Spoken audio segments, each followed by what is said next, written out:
چلیں آج کی بات شروع کرتے ہیں۔ ہمارے سامنے قرآن کی ایک آیت ہے، چھوٹی سی، لیکن اس میں ایک پوری دنیا آباد ہے۔ جی۔ ایک ہی جملے کے اندر دو انتہائیں ہیں، ایک طرف تو لامحدود رحمت کا ذکر اور دوسری طرف مکمل اور قطعی فنا کا۔ بالکل۔ تو سوال یہ ہے کہ یہ دو متضاد حقیقتیں ایک ساتھ کیسے موجود ہو سکتی ہیں؟ یہی وہ گتھی ہے جسے آج ہم سلجھانے کی کوشش کریں گے۔ ہمارے سامنے سورۃ الاعراف کی آیت نمبر 72 ہے۔ یہ ایک ایسی آیت ہے جو نجات اور ہلاکت کی پوری کہانی بیان کرتی ہے۔ گفتگو کو آگے بڑھانے سے پہلے آئیے اسے سنتے ہیں۔ اعوذ باللہ من الشیطان الرجیم، بسم اللہ الرحمن الرحیم، فَأَنْجَيْنَاهُ وَالَّذِينَ مَعَهُ بِرَحْمَةٍ مِّنَّا وَقَطَعْنَا دَابِرَ الَّذِينَ كَذَّبُوا بِآيَاتِنَا وَمَا كَانُوا مُؤْمِنِينَ۔ اور یہ آیت اس لیے اتنی دلچسپ ہے کیونکہ یہ صرف ایک واقعہ بیان نہیں کر رہی، بلکہ ایک مستقل اصول، ایک پیٹرن واضح کر رہی ہے۔ اچھا۔ یہ ایک چھوٹے سے آئینے کی طرح ہے جس میں انسانی تاریخ کی ایک بہت بڑی تصویر نظر آتی ہے۔ ایک طرف خدا کی مہربانی کا وعدہ اور دوسری طرف انکار کے نتائج کی سنگینی۔ یہ تضاد ہی اس آیت کی اصل طاقت ہے۔ بالکل۔ تو آئیے اس کی گہرائی میں اترتے ہیں۔ آیت کا آغاز ہوتا ہے فَأَنْجَيْنَاهُ سے، یعنی بس ہم نے اسے نجات دی۔ ہاں، پہلا سوال تو یہی ذہن میں آتا ہے کہ یہاں اسے سے کون مراد ہے؟ آیت میں کسی نام کا ذکر تو ہے نہیں۔ یہ ایک بہت اہم نکتہ ہے۔ دیکھیں، اس آیت کے سیاق و سباق کو دیکھیں جو سورۃ الاعراف میں ہے تو واضح ہوتا ہے کہ یہاں پیغمبر حضرت ہود علیہ السلام اور ان کی قوم عاد کا ذکر ہو رہا ہے۔ اچھا، قوم عاد۔ جی، قرآن کے مطابق قوم عاد ایک بہت طاقتور، ترقی یافتہ اور مغرور تہذیب تھی۔ وہ اپنی تعمیرات اور جسمانی قوت پر بہت فخر کرتے تھے۔ تو حضرت ہود کو ان کی طرف بھیجا گیا تھا۔ جی، لیکن قوم کی اکثریت نے ان کا انکار کر دیا۔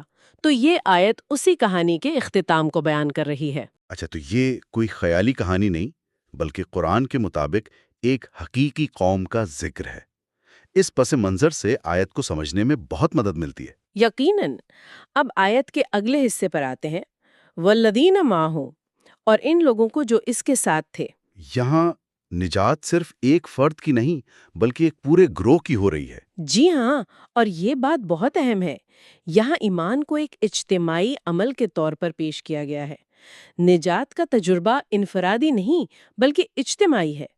یہ اس کمیونٹی، اس گروہ کا بچاؤ ہے جو ایک مشترکہ عقیدے پر قائم تھی۔ یہ تو آج کے دور کے لیے بھی ایک اہم نکتہ ہے، جہاں مذہب کو اکثر بہت انفرادی اور ذاتی معاملہ سمجھا جاتا ہے۔ بالکل، یہ آیت ہمیں یاد دلاتی ہے کہ ایمان کی ایک سماجی اور اجتماعی جہت بھی ہے۔ اور ان سب کو نجات ملی کیسے؟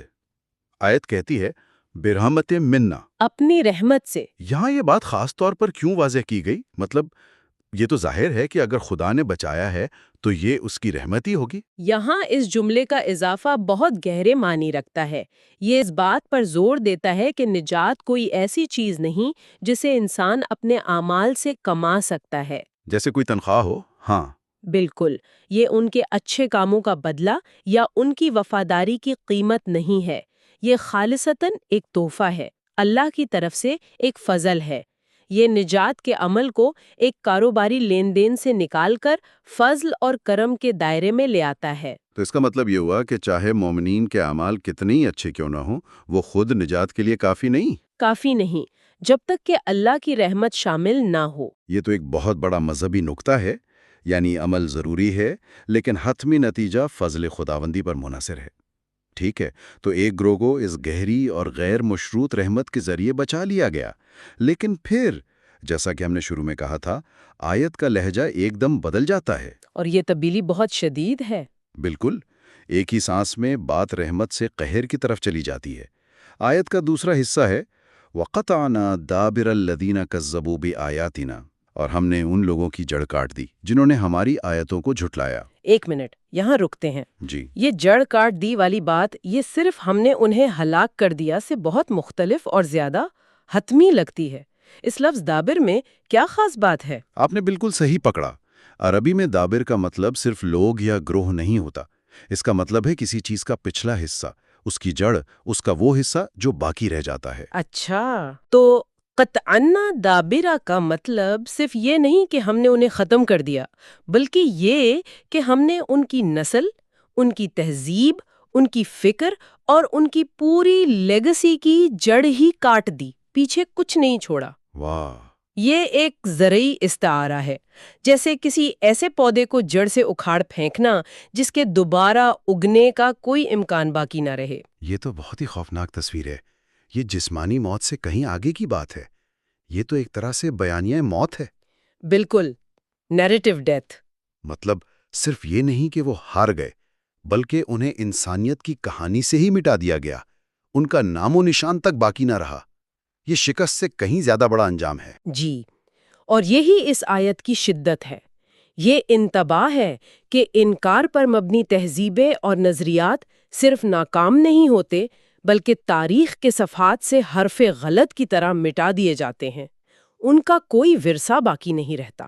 تو پھر سوال یہ پیدا ہوتا ہے کہ ان کا جرم اتنا سنگین کیا تھا کہ انہیں ایسے مکمل خاتمے کا سامنا کرنا پڑا؟ آیت وجہ بتاتی ہے، الذین کذبوا بآیاتنا، جنہوں نے ہماری نشانیوں کو جھٹلایا۔ یہاں آیات یا نشانیوں سے کیا مراد ہے؟ کیا یہ صرف معجزوں کی بات ہو رہی ہے؟ نہیں، قرآنی اصطلاح میں آیات کا تصور بہت وسیع ہے۔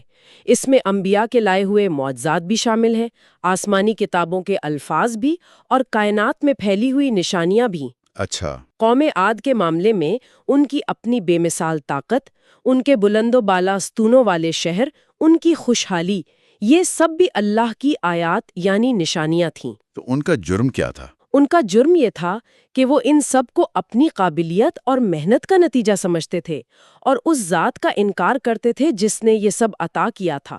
یہ تو بہت دلچسپ بات ہے، یعنی ان کی اپنی کامیابی ہی ان کے لیے آزمائش بن گئی۔ بالکل۔ یہ کچھ ایسا ہی ہے جیسے آج کے دور میں کوئی ملک اپنی تکنیکی ترقی یا معاشی طاقت کو اپنی ذہانت کا کمال سمجھے اور اس کے اخلاقی اور ماحولیاتی نتائج کو یکسر نظر انداز کر دے۔ وہ آنے والے بحران کی تمام نشانیوں کو جھٹلا رہا ہے کیونکہ وہ اس کے غرور کے خلاف ہیں۔ بہترین مثال ہے، بالکل یہی نفسیات تھی۔ ان نشانیوں کا انکار کوئی ایک غلطی نہیں تھی، بلکہ ایک مستقل رویہ تھا۔ وہ حقیقت کو دیکھنے سے انکاری تھے کیونکہ وہ ان کے ورلڈ ویو کو چیلنج کرتی تھی۔ اور پیغمبر کی بات سننا، اپنی غلطی تسلیم کرنا، یہ سب ان کے تکبر پر بہت بھاری تھا۔ یہ بالکل، اور اسی نقطے پر آیت اپنے منطقی انجام کو پہنچتی ہے، ایک بہت ہی مختصر اور دو ٹوک جملے کے ساتھ، وَمَا كَانُوا مُؤْمِنِينَ، اور وہ ایمان لانے والے تھے ہی نہیں۔ یہ جملہ ایک حتمی مہر کی طرح لگتا ہے۔ یہ صرف یہ نہیں کہہ رہا کہ انہوں نے ایمان نہیں لایا، بلکہ وہ ایمان والے تھے ہی نہیں۔ ان دونوں میں کیا فرق ہے؟ یہاں گرامر بہت اہم ہے۔ وما کانو ماضی میں ایک مستقل حالت کو ظاہر کرتا ہے۔ یہ کسی ایک عمل کا انکار نہیں، بلکہ ان کی پوری فطرت، ان کی بنیادی حالت کا بیان ہے۔ یعنی یہ کوئی لمحاتی غلطی نہیں تھی؟ نہیں، یہ کوئی اچانک کیا گیا انکار نہیں تھا، بلکہ انکار اور تکبر ان کی فطرت میں اس حد تک رچ بس گیا تھا کہ ان کے اندر ایمان قبول کرنے کی صلاحیت ہی ختم ہو چکی تھی۔ یہاں ایک مشکل سوال پیدا ہوتا ہے۔ جی، اگر وہ ایمان والے تھے ہی نہیں تو کیا اس کا مطلب یہ ہے کہ ان کی تقدیر میں ہی کفر لکھا تھا؟ کیا ان کے پاس کوئی اور راستہ تھا ہی نہیں؟ یہ تو پھر آزاد مرضی کے تصور سے ٹکراتا ہے۔ یہ ایک بہت گہرا مذہبی سوال ہے۔ اس کی ایک تشریح یہ ہے کہ یہ تقدیر کا جبر نہیں، بلکہ انسان کے اپنے انتخاب کا نتیجہ ہے۔ جب کوئی شخص مسلسل اور جان بوجھ کر سچائی کی نشانیوں سے منہ موڑتا ہے تو وقت کے ساتھ ساتھ اس کا دل سخت ہوتا جاتا ہے۔ اچھا۔ ایک مقام ایسا آتا ہے جہاں اس کا انکار اتنا پختہ ہو جاتا ہے کہ وہ اس کی دوسری فطرت بن جاتا ہے۔ یہ وہ پوائنٹ آف نو ریٹرن ہے جہاں وہ خود اپنے آزاد ارادے سے پہنچتا ہے۔ تو آیت ان کے اس حتمی انجام کو بیان کر رہی ہے۔ جی، جسے انہوں نے خود اپنے لیے منتخب کیا۔ یہ ایک انتباہ ہے کہ مسلسل انکار انسان سے صحیح اور غلط میں تمیز کرنے کی صلاحیت بھی چھین سکتا ہے۔ واہ! تو جب ہم ان تمام ٹکڑوں کو جوڑتے ہیں تو ایک ہی آیت میں ایک مکمل نفسیاتی اور تاریخی ڈرامہ نظر آتا ہے۔ بالکل۔ ایک چھوٹا گروہ جو اپنی کمزوری کا اعتراف کرتا ہے اور خدا کی رحمت پر انحصار کرتا ہے، اسے بچا لیا جاتا ہے۔ دوسری طرف ایک طاقتور مغرور تہذیب جو اپنی کامیابیوں کے نشے میں چور ہے اور واضح نشانیوں کو جھٹلاتی ہے۔ ہاں، اسے نہ صرف تباہ کیا جاتا ہے بلکہ اس کی جڑ کاٹ کر تاریخ سے مٹا دیا جاتا ہے۔ بالکل، یہ عمل اور نتیجے، ایمان اور انکار، عاجزی اور تکبر کے انجام کی ایک انتہائی طاقتور اور جامع داستان ہے، اور یہ سب کچھ صرف چند الفاظ میں بیان کر دیا گیا ہے۔ تو آج ہم نے ایک آیت سے شروع کیا اور اس کے اندر چھپے ایک پورے بیانیے کو دریافت کیا۔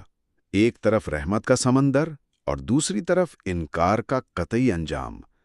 زبان کی طاقت اور اس کا اثر واقعی حیران کن ہے۔ اور اس آیت کی خوبصورتی اس کی دوہری ساخت میں ہے، نجات بمقابلہ ہلاکت، رحمت بمقابلہ انکار، ایمان بمقابلہ کفر۔ یہ ایک بہت بڑے مذہبی ڈھانچے کا خلاصہ ہے۔ یہ صرف ایک تاریخی واقعہ نہیں، یہ ایک آفاقی اصول کی حیثیت رکھتا ہے۔ اور شاید اسی لیے، جیسا کہ ہم نے شروع میں بات کی تھی، اس آیت میں نہ تو پیغمبر کا نام لیا گیا ہے، نہ ہی ان کی قوم کا۔ حضرت ہود یا قوم عاد کا کوئی ذکر نہیں۔ جی اسے ایک بے نام لازوال نمونے کے طور پر پیش کیا گیا ہے۔ بالکل، اور یہی وہ نقطہ ہے جو سوچنے پر مجبور کرتا ہے۔ جب اس کہانی کو ناموں اور جگہوں سے آزاد کر دیا جاتا ہے تو یہ صرف 1400 سال پہلے کے عرب کے لیے نہیں رہتی، بلکہ ہر دور اور ہر معاشرے کے لیے متعلقہ ہو جاتی ہے۔ تو پھر جاتے جاتے ہمارے سننے والوں کے لیے ایک سوچ انگیز سوال چھوڑ جاتے ہیں۔ اگر ہم اس آیت کو ایک تاریخی واقعے کے طور پر نہ دیکھیں، بلکہ ایک آفاقی نمونے، ایک آرکیٹائپ کے طور پر دیکھیں، تو آج کی دنیا میں یہ پیٹرن کہاں نظر آتا ہے؟ ایک اچھا سوال ہے۔ نشانیوں کو جھٹلانے، رحمت کے ذریعے ایک چھوٹے گروہ کے بچ جانے اور انکار کرنے والوں کے ورثے کے جڑ سے کاٹ جانے کا یہ عمل آج ہمیں کن سماجی، سیاسی یا ذاتی تجربات میں نظر آتا ہے؟ یہ آیت ہمیں انسانی تاریخ اور اپنے ذاتی تجربات میں اس مستقل کشمکش پر غور کرنے کی دعوت دیتی ہے۔